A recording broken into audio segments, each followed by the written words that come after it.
I remember that day with painful clarity.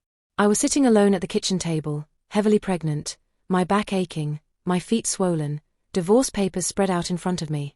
My hands were shaking so badly I could barely keep the pages still. Just hours earlier, this was supposed to be our home, our future, our child's first safe place. And now it felt hollow, like the walls themselves were holding their breath. He left suddenly. No long discussion. No tears. He said he was done. He said he deserved freedom. He said I was holding him back from the life he wanted. Each sentence landed heavier than the last, pressing into my chest until breathing felt like work. When the door closed behind him, the silence was unbearable. It wasn't peaceful. It was loud with fear. I sat there thinking about hospital bills, sleepless nights, and raising a child alone. I felt exposed and fragile, financially dependent, emotionally drained, and completely blindsided by how fast love had turned into abandonment. I replayed every argument, every compromise, every moment I chose understanding over anger, wondering where I failed.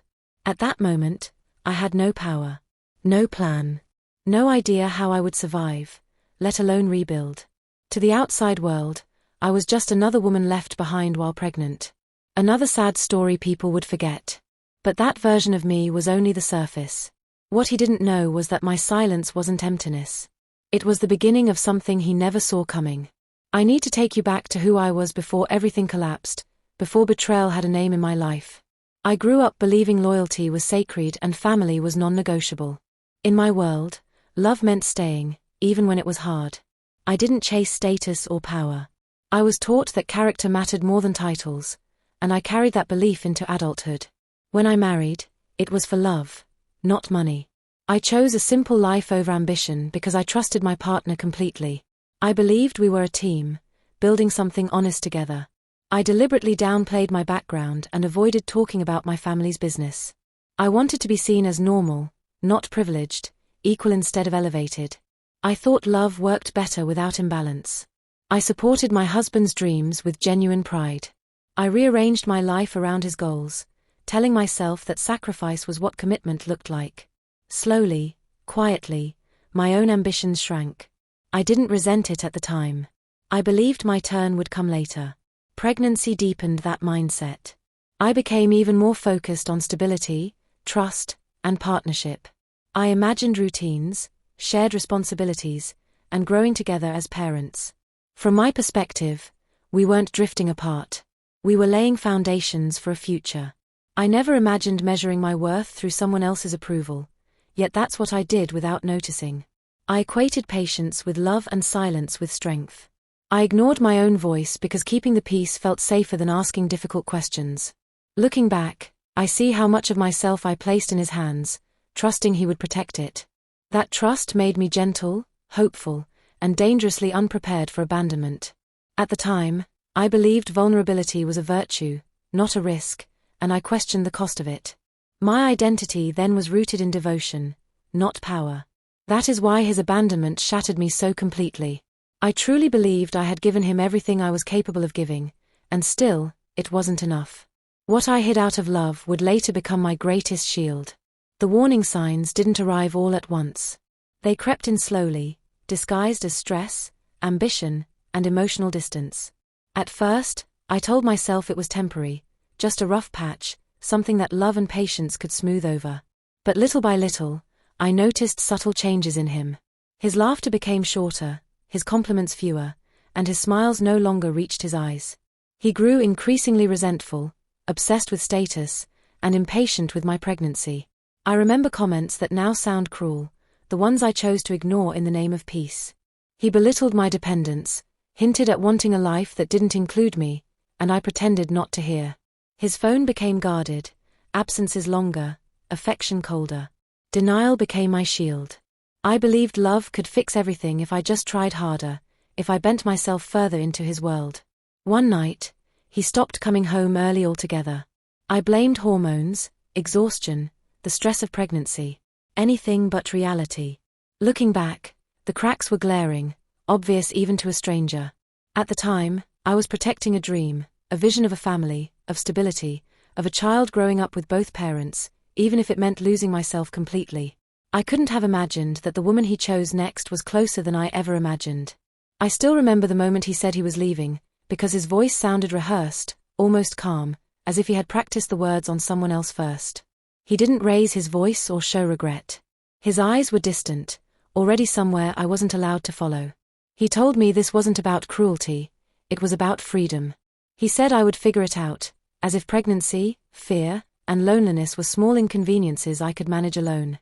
Within days, pieces I never wanted began to surface. I realized he had already been emotionally involved with another woman long before he ever spoke to me. The late nights, the guarded phone, the emotional coldness all snapped into focus. He hadn't left suddenly. He had left deliberately. The divorce paperwork came fast. Faster than my body could keep up with. I sat at appointments alone, pregnant and overwhelmed, signing documents I barely understood. There was no space to grieve properly because survival demanded attention first. Almost immediately, his new relationship became public. Photos appeared. Smiles replaced apologies. The humiliation cut deeper than the betrayal itself. Friends grew distant. Some chose sides quietly. Others avoided me altogether. I felt erased, like my years with him were an inconvenience to be rewritten. At night, fear crept in. I worried about money, about stability, about raising a child without emotional or financial support. I questioned my ability to protect the life growing inside me. At my lowest point, I believed he had won completely, and I had lost everything that mattered.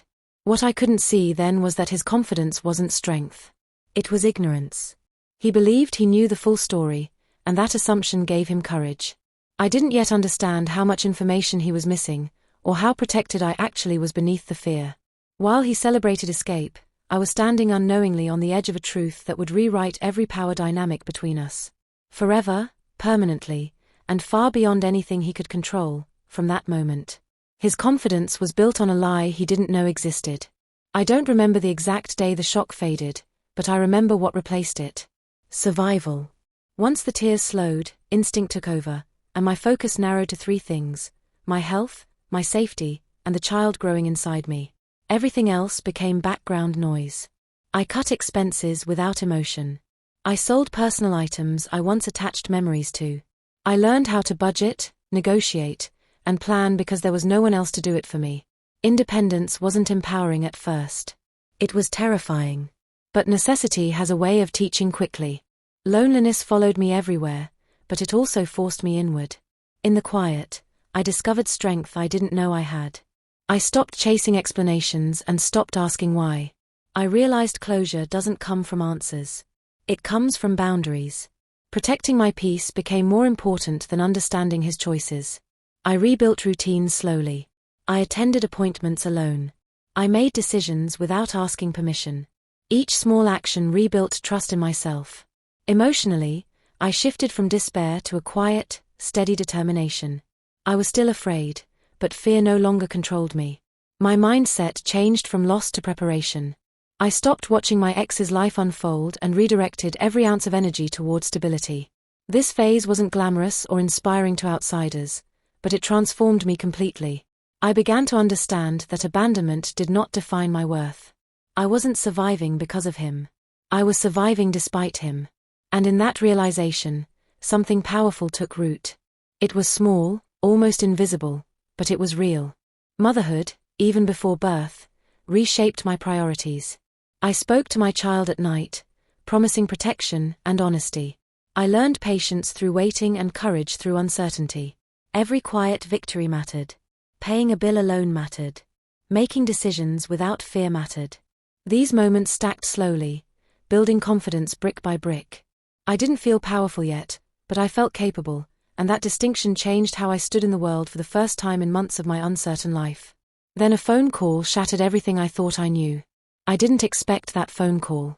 It came on an ordinary afternoon, and I almost ignored it.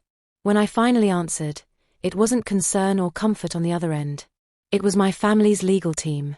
Their tone was formal, careful, and urgent, and within minutes, my sense of reality shifted. They explained that a long-standing family structure required me to step forward due to unexpected circumstances. Someone had passed. Responsibilities had transferred. Decisions could no longer wait. As they spoke, memories I had buried surfaced. The world I chose to distance myself from was calling me back. Then came the number. $66 million. A company I was now the sole heiress to. I remember sitting down because my legs stopped working. Disbelief flooded me, followed by confusion and a heavy emotional weight I wasn't prepared for. This wasn't a reward. It was responsibility on a scale I had never imagined. This inheritance was never discussed because I walked away from that life by choice. I wanted simplicity, not control. Power intimidated me. But now, pregnant and alone, guilt and fear tangled together inside my chest.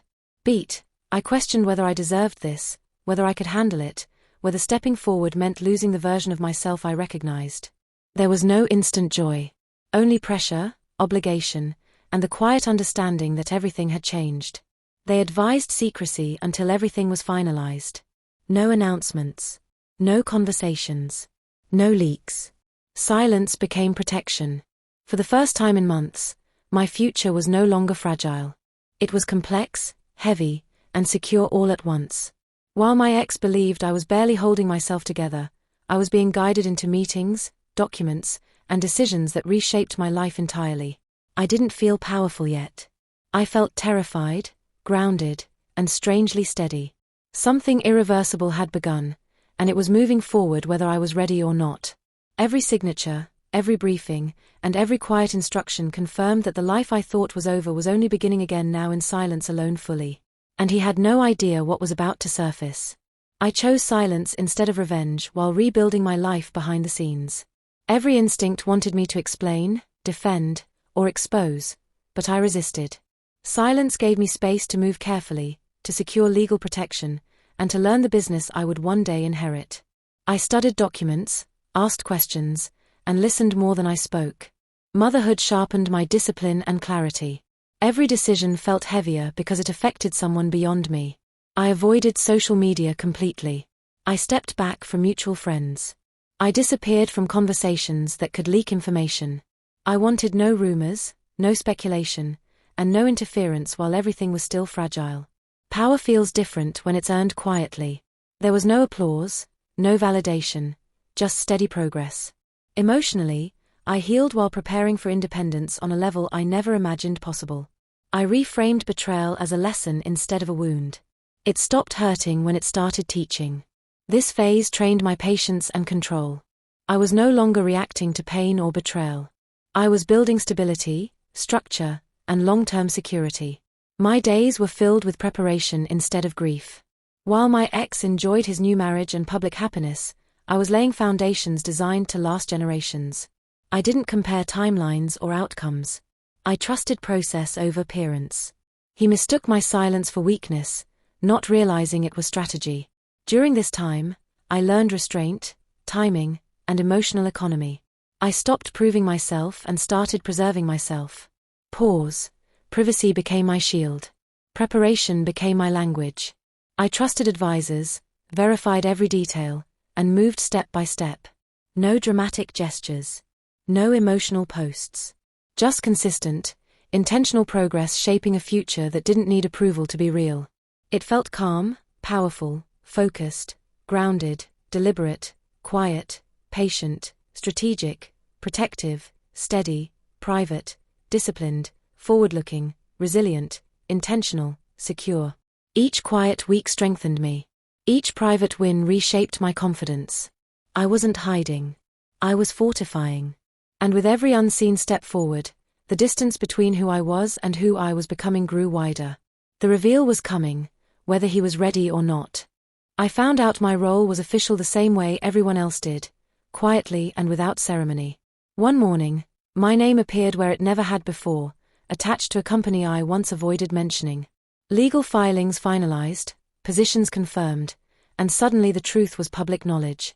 Media attention followed almost immediately. Articles circulated, whispers traveled, and my name resurfaced in places I didn't expect. Old acquaintances reached out, stunned and curious, asking how this happened. I never announced anything personally. I didn't explain or clarify. The facts spoke for themselves, louder than any statement I could have written. My ex didn't hear it from me. He learned the same way others did, through conversations and headlines he couldn't control. I imagined the confusion setting in as the story he told himself collapsed. The image of me struggling no longer fit. The version of reality he depended on was gone. His new wife reacted publicly, posting carefully chosen words meant to save face. I watched without comment. I didn't correct, defend, or engage. Silence allowed the truth to settle naturally. I let facts do the work they were designed to do. There was no need for confrontation when reality had already spoken. What I felt wasn't revenge. It was validation. The woman he discarded was now someone he could never intimidate or erase. My dignity became my loudest response. I didn't celebrate publicly, but I felt grounded. In that moment, the balance of power shifted permanently. There was no undoing it. I stayed focused on my child, my work, and my boundaries. Messages came in, reactions unfolded, and opinions formed, but none of it required my participation. I had nothing to prove anymore. The past version of me was gone, replaced by someone steadier, quieter, and impossible to overlook. I sensed the story was entering a phase that could never be reversed again. He reached out soon after, breaking his silence at last. The message was careful, indirect, and suddenly polite. I didn't respond immediately. I let time pass, knowing the next moment would decide everything that followed.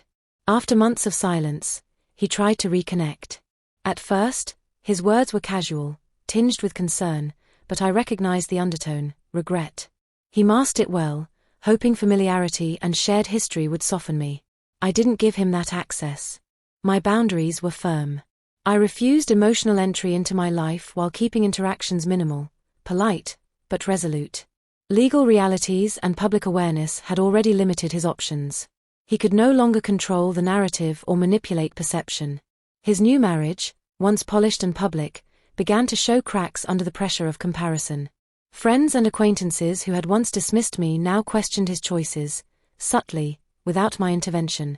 I didn't attack him. I didn't need to. Consequences unfolded naturally, with precision rather than noise. Karma wasn't loud, it was exact. He lost credibility, control, and the superiority he had relied on. I gained peace, clarity, and security. Watching from a distance confirmed my choices. The man who abandoned responsibility now struggled to manage it. I didn't celebrate his downfall, I simply stepped forward without him. Growth, not revenge, became the final verdict of our story. The last interaction would define everything between us. The final interaction between us didn't happen the way people imagine closure should. There was no shouting, no dramatic confrontation, no emotional unraveling. It was calm, controlled, and strangely quiet. I listened more than I spoke, and when I did speak, my voice didn't shake. I didn't accuse him. I didn't list his mistakes or remind him of the damage he caused. I spoke with clarity, boundaries, and self-respect. I told him that access to me ended the day he chose to walk away. Not out of anger, but out of consequence. That boundary felt solid, not defensive. In that moment, I understood something important. Closure doesn't require an apology. It doesn't need validation or acknowledgement. Closure is acceptance. It's recognizing what happened and choosing not to carry it forward. I wished him well without reopening old wounds or explaining myself further. That interaction confirmed how far I had come. I was no longer the abandoned woman he left behind. I was someone he could no longer influence emotionally or mentally. There was no bitterness left to protect. Only distance. Peace replaced resentment completely. I didn't feel triumphant or superior. I felt free. The story didn't end with revenge or public satisfaction. It ended with quiet certainty. I had rewritten my future on my own terms, without asking permission or waiting for approval. The power shift was permanent, not because of wealth or status, but because I no longer needed anything from him. I carried no anger forward. I carried clarity. Letting go wasn't weakness. It was my final victory. As I walked away from that chapter, I realized something deeper. Everything I thought I lost had been replaced with something stronger. Stability replaced chaos. Confidence replaced doubt. Purpose replaced fear. I wasn't defined by what happened to me anymore. I was defined by what I chose afterward. That conversation closed a door I would never knock on again. Not because it hurt, but because it no longer mattered. My life was full, grounded, and moving forward. The past had no leverage left. And as I turned fully toward my future, I understood one final truth. The lesson behind this journey is the real inheritance. Looking back, I realized the experience taught me more than any success or failure ever could. It revealed truths about self-worth, timing, and the quiet strength that grows when no one is watching. Betrayal isn't only about what we lose. It's about who we are becoming in the process. Patience, dignity, and restraint became my shields. Confrontation might have felt satisfying in the moment, but it would never have protected me the way measured silence did. Real power doesn't need announcements. It doesn't need applause or recognition. It exists in action, consistency, and choice. Rejection, as painful as it feels, can redirect us toward our true path if we allow it. Silence, when intentional, is not weakness, it's strategy. Growth happens away from the spotlight, in small decisions and daily discipline. To anyone feeling discarded, focus inward, not outward. Discover what strength is quietly growing inside you. Reflect on moments of betrayal and resilience. Ask yourself, what hidden potential are you underestimating right now? Sometimes, the people who walk away are unknowingly setting you free. What would you become if you stopped explaining yourself?